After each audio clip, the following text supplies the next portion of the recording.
저축은행 불법 대출과 인출 비리에 대한 검찰 수사가 전방위로 확산되고 있는 가운데 이명박 대통령 측근 인사인 은진수 전 감사원 감사위원이 검찰에 긴급 체포됐습니다. 국회 정무위원회 소속 한나라당 김용태 의원은 이 문제를 어떻게 보고 있는지 이야기 나눠보도록 하겠습니다. 김용태 의원님 안녕하십니까? 예, 안녕하십니까. 김용태입니다. 네, 저축은행 사태 참 심각해지고 있는 것 같은데 이 대통령의 측근이었죠. 은진수 전 감사위원이 검찰에 긴급 체포됐습니다. 이번 사안에 대해서 어떻게 바라보고 계십니까? 참담하지요. 무슨 말씀을 드리겠습니까? 하여튼 이번 사태를 보면서 이 공직자의 몸가짐이 얼마나 중요한지를 잘 보여줬다고 생각을 하고요. 하여튼 차제에 이런 문제에 대해서는 정말 추상같이 이 기강을 세울 필요가 있겠다 이런 생각을 했습니다.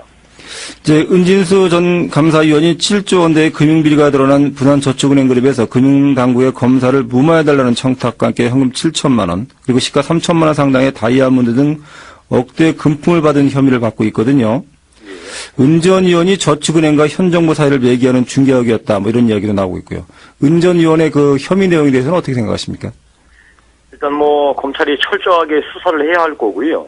지금 필요하다면 우리 국회에서도 국정조사를 통해서 은진수 전 감사위원뿐만 아니라 저축은행 전반에 대한 이런 비리 사실들을 조사하겠다고 지금 얘기하고 있지 않습니까? 예. 사실 제가 지금 현재 검찰 수사 중인 내용에 대해서 왈가왈부하는 건 적절치는 않지만 일단 언론에 보도된 혐의 사실만 갖고서도 도저히 용납할 수 없는 엄청난 이 비리 사건이라 하지 않을 수 없을 것 같습니다. 이 검찰에서 수사하는 것, 그다음에 우리 여야 간에 국정조사를 합의한다면 그때 가서 정말로 한치의 의혹 없이 낱낱이 이런 사실들을 밝혀내야 할 거라고 생각을 하고 있습니다. 국정조사 시기와 관련해서 지금 여야가 약간 입장이 좀 다른 것 같은데요. 예. 국정조사는 언제쯤 실시하는 게 좋다고 보십니까? 일단 오늘 중으로 여야 간에 원내대표께서 이 문제를 논의하지 않으시겠습니까? 예. 저는 이미 한나라당 35명의 의원들과 함께 6월 국회가 시작되면 즉각적으로 국정조사에 착수해야 한다고 주장을 한 바 있습니다. 사실 국정조사를 하기 위해서는 이제 사전 준비 작업들이 좀 필요하거든요. 예. 이 국정조사 조사위원을 이제 선발하고 여야 간에 이 증인들을 채택하는 문제, 여러 가지 이제 이런 협의할 문제가 있기 때문에 지금 바로 6월 국회가 시작되고 나서 국정조사에 대해서 이 실무 작업 착수해도 어느 정도 시간이 필요할 겁니다. 따라서 이것을 6월 국회 끝나고 국정조사를 한다고 얘기할 것이 아니라 바로 즉각적으로 6월 국회가 시작되면 국정조사 이 체제에 돌입하는 게 맞다고 생각합니다. 일부 의원의 경우는 이제 특검법을 발의를 하겠다 이런 얘기를 한 적도 있거든요. 네. 특검에 대해서는 어떻게 생각하십니까? 일단 검찰이 수사를 하고 있으니까요. 검찰 수사 결과가 미진하면 이 지금 검찰 수사 중에 국정감사를 하자는 주장까지 나온 마당에 검찰 수사가 미진하다고 판단되면은 특검을 도입하는 것도 당연히 생각을 해봐야 되겠죠. 일단 검찰 수사와 이 국회 국정조사를 지켜본 연후에 특검 문제를 논의해도 늦지 않을 것 같습니다. 예. 이제 구속된 박연호 전 부산저축은행 회장 등 주요 경영진 특정 학교 인맥과 관련이 있는 것으로 이제 확인이 되고 있거든요.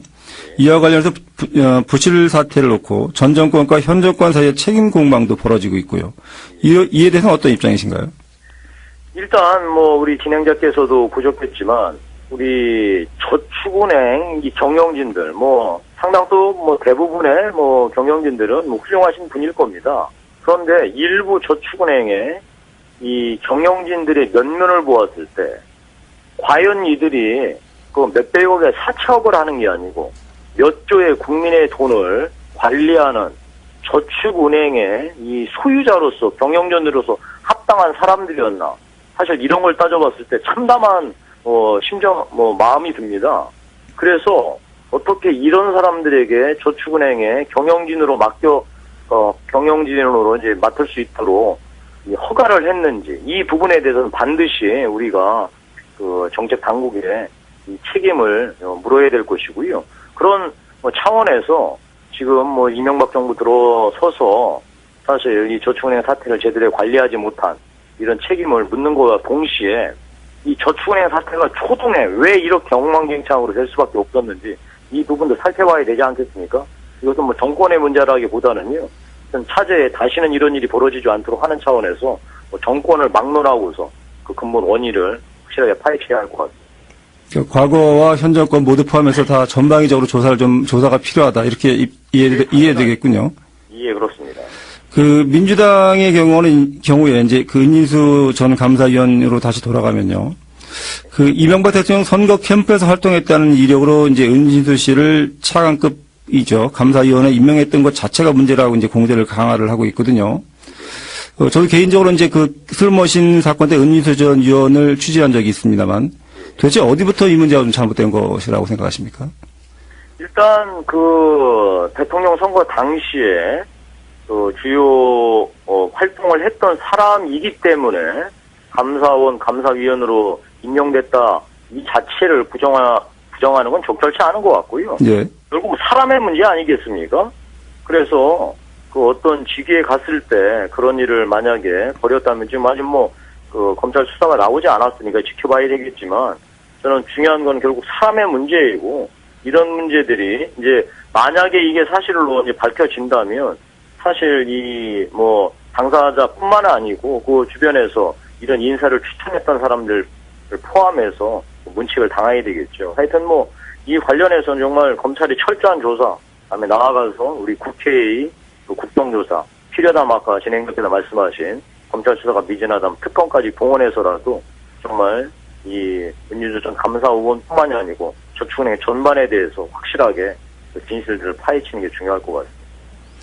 이명박 대통령 얘기를 해보면요. 그 은인수 전 의원이 이제 연루된 것으로 알려지자 곧바로 이제 수사를 지시를 했거든요. 그리고 이제 사건이 흘러가는 것을 보면은 대통령 입장도 좀 답답한 측면도 있겠지만 대통령이 은진수 전 의원을 처리하는 것을 보시고 또 저축은행 사태를 다루는 것을 보면서 좀 아쉽다 이런 것들은 없습니까? 사실 이 정부 들어서면서 이 저축은행 문제가 심각하다는 것은 인지를 하고 있었습니다.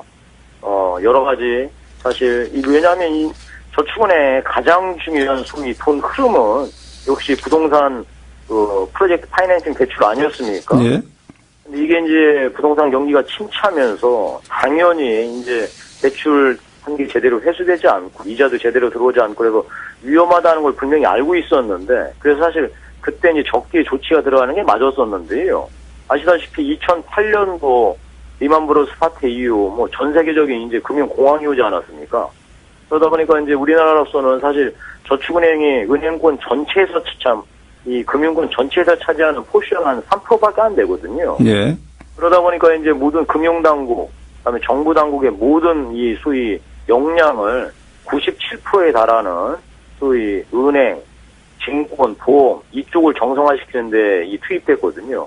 그러다 보니까 이제 저축은행 문제가 사실 우선순위가 이제 뒤로 밀리게 됐고, 그래서 이게 차일피일 미루다가 지금 이제 이 사태가 커지게 되는데요. 이런 정책적 판단 책임 문제 이런 것도 반드시 우리가 이제 조사를 해서 좀 다룰 필요가 있고요. 다음에 요 안에서 벌어졌던 문제, 또 이제 불법 대출이 횡행하고 했던 그래서 그럼에도 불구하고 그런 걸 금융당국이 제대로 차려내지 못했던 이런 문제에 대해서는 사실 통치권자로서 대통령도 책임이 없다고 말할 수 있겠습니까? 그리고 그걸 관리 감독해야 할 우리 국회 정무위원회의 책임을 어떻게 면할 수가 있겠습니까? 차제에 이 문제에 대해서는 진실을 밝힌 다음에 이제 그냥 유야무야 넘어갈 게 아니고 정책 관리 실패의 문제에 대해서도 이번에는 확실히 다뤄야 할 것 같습니다. 이제 오늘 아침 조간신문을 보면요. 청와대 이제 특정 수석의 이름까지 이제 거명이 되고 있거든요. 예. 물론 그 혐의가 확인되거나 이런 것은 아닙니다만 그 수사 진전 상황에 따라서 정권말 게이트로 이 사건이 이어질 수도 있다고 보십니까? 저는 지금 사태가 누가 연루가 되었다라고 해서 정권말 게이트로 커지는 게 아니고요. 이런 것을 만약에 숨기려고 한다. 저는 그것이 만약에 숨기려고 했다가 아니면은 덮으려고 했다가 터졌을 경우 더욱더 큰 게이트, 정말 결정적인 정권의 위기로 간다고 생각합니다. 그래서 이번 기회에 이 사태가 검찰의 철저한 조사, 국회의 국정조사를 통해서 진실을 밝히는 것만이 국민에 대한 도리이고 이명박 정부로서도 마지막 남은 신뢰 같은 희망을 달려갈 수 있는 것이라고 생각을 합니다. 정무위원회 소속이시니까요. 한 가지만 더 여쭤보면요. 우리금융 재매각이 지금 현재 추진이 되고 있거든요. 정부가 우리 금융을 사는 지주에 넘기기 위한 것이다. 뭐 이런 각본설까지 나오고 있고 뭐 그런 얘기도 많이 횡행하고 있는데 어떻게 바라보고 계신가요? 일단 우리은행은 하여튼 하루빨리 매각을 해야 됩니다. 저게 국민의 세금이 저렇게 많이 들어가는 은행을 저렇게 방치할 수는 없는 노릇이거든요. 예. 근데 우리 은행을 매각할 수 있는 방법은 뭐 천하에 세 가지밖에 없습니다. 그러니까 우리나라 국내 은행이 저걸 사든지 아니면 외국계 자본이 저걸 사든지 아니면은 국민주 방식으로 그야말로 이제 주인 없는 은행 방식으로 끌고 가든지 이 세 가지밖에 없거든요. 예. 근데 이제 세 번째 방식은 일반 기업도 소위 주인 없는 회사로 갔을 때 얼마나 많은 소위 도덕적 해이가 벌어지는데 은행은 그렇게 할 수 없다라는 게 일반적인 지금 생각들입니다. 그러면은 남은 두 가지가 외국계 은행에 팔든지 외국계 자본에 팔든지 예. 우리나라 은행들이 사야 되는데요. 두 번째 외국계 자본이 샀을 때 우리가 외환은행 사태에서 보다시피 정말 얼마나 많은 문제가 생겼었어요. 예, 론스타 건 많이 터졌었죠. 예. 그럼 이제 첫 번째 우리나라 은행이 사야 되는데 과연 우리나라 은행이 이걸 살 여력이 있겠는가? 이게 이제 굉장히 어려운 일입니다. 그래서 저는 하여튼 뭐 이 세 가지 방식 중에서 어떤 걸 택할 것이냐. 다음에 이 방식을 택하는 것만큼이나 중요한 게 이제 처리 이 과정이 이제 아주 투명하고 공정해야 할 텐데요. 저는 산업은행이 이것을 우리은행을 인수하는 것이 안 된다라고 못을 박을 게 아니고요. 그러니까 이 과정을 어떻게 투명하고 공정하게 하는지 저는 이런 관점에서 그리고 우리나라 금융 전체에 어떤 게 도움이 되는 관점에서 알아봐야지 일단 이것을 무조건 산업은행은 안 된다 이렇게 또 이 전제하고서 문제를 풀면 우리은행 매각은 불가능합니다. 그것이 국민경제에 미치는 타격도 심지하고요. 저는 하여튼 그런 말씀을 드리고 싶습니다. 투명성이 관건이다 이렇게 보시는군요. 예, 그렇습니다. 김석동 금융위원장은 지난 20일 이제 정무위원회 출석해서 우리 금융을 사는 지주에 준다는 보장이 없다고 단언을 했거든요. 근데 흘러가는 양상을 보면 꼭 그런 것 같지는 않은데 이 문제는 어떻게 보시나요? 저는 이걸 거꾸로 이제 이렇게 묻고 싶습니다. 그러니까 그러니까 산업은행에 우리 지주를 준다는 보장이 없다. 반대로 산업은행에 절대 주어서는 안 된다라고 하는 걸 전제로 계속 질문을 하니까 김석도 위원장이 이렇게 대답을 한 것 같거든요. 네. 그래서 아까 말씀드린 대로 산업은행이 절대로 이 우리은행을 인수해서는 안 된다고 주장하시는 분들께 묻고 싶습니다. 그럼 어떻게 할 것이냐? 우리은행 매각을 어떻게 할 것이냐 묻고 싶습니다. 그래서 이 가능성을 열고요. 중요한 거는 산업은행이 우리 지주를 인수하든 말든 간에 그 과정을 투명하고 공정하게 하면 되지 않겠습니까? 예. 그래서 공정하게는 그겁니다. 산업은행은 절대 우리은행을 인수해서는 안 된다라고 하는 것을 전제로 하는 게 바로 불공정의 지금 핵심입니다. 그래서 결국은 우리은행은 우리 국민경제에 어떻게 하면 도움이 될 것이냐를 가장 큰 이 전략 목표로 삼고서 그 과정을 투명하고 공정하게 하는 게 중요할 것 같습니다. 오늘 한나라당 의총이 열리죠? 예, 그렇습니다. 관련해서 한 가지만 더 여쭤보면요. 전당대 이제 경선 규칙을 결정하기 위한 자리인데요. 예. 대표와 최고위원을 분리해서 뽑을 것이냐, 뭐 이런 부분에 대한 것들이 지금 쟁점이 되고 있거든요. 김용태 의원께서 어떻게 의견을 갖고 계신가요? 일단 저는 그 문제에 답변하기 전에요. 예. 우리 지금 비상대책위원회가 지금 현재로서는 우리 당의 최고 의사결정 기구라고 보셔도 뭐 과언이 아닙니다. 예. 과연 우리 지금 비대위가 이 전당대회 룰 하나 만드는 것만 갖고서 그야말로 소위 4분 5렬대 이런 모습을 보여주는 게 너무 안타깝고 정말 괴롭습니다. 그래서 일단 비대위가 이 전당대회 룰 이외에도 정말 얼마나 많은 현안 지금 정책 과제들이 있습니까? 여기에도 관심을 갖길 바라고요. 금방 질문하신 내용에 대해서는 제가 비대위원이 아니기 때문에 제가 이렇게 저렇게 이제 제 의견을 말씀드리면 적절치는 않은 건데 중요한 거는 지금 한나라당이 정말로 절체절명의 위기이다. 이 위기의 가장 핵심은 우리가 당대표를 무슨 최고위원하고 분리해서 뽑고 당권과 대권을 분리할지 통합할지를 논해서 그것이 위기를 돌파할 수가 있으면 100번이라도 해야죠. 네. 그거하고 전혀 관계없이 정말 국민들 민심은 한나라당 뭐 하는 거냐. 이렇게 지금 흘러가고 있는 마당에 이렇게 지금 내부적으로 싸움하는 모습만 보여도 너무 안타깝고요. 가장 중요한 것은 한나라당이 정말 절체절명의 위기다라고 하는 이 절박한 위기의식 속에서 무언가 이제 그 토론에서 이 합의안을 좀 찾아야 될 거고요. 가장 경계할 것은 토론하다가 뭐 합의가 안 되니까 그냥 원래대로 하자. 그럼 비대위를 꾸려서 우리가 한 일이 뭐 해야 할 이유가 하나도 없지 않았겠습니까? 저는 그래서 비대위가 정말로 무언가 변화되는 모습을 내놔야지 토론에서 이해가 갈린다고 아무런 지금 합의도 하지 않은 채 그냥 옛날 방식으로 하겠다. 이렇게 되면 정말 한나라당은 다시는 회생의 길이 없을 것 같아요. 절체절명의 위기다 이런 말씀을 많이 하시는데 그런 위기의식이 좀 지금 떨어지고 있다고 보시지 않습니까?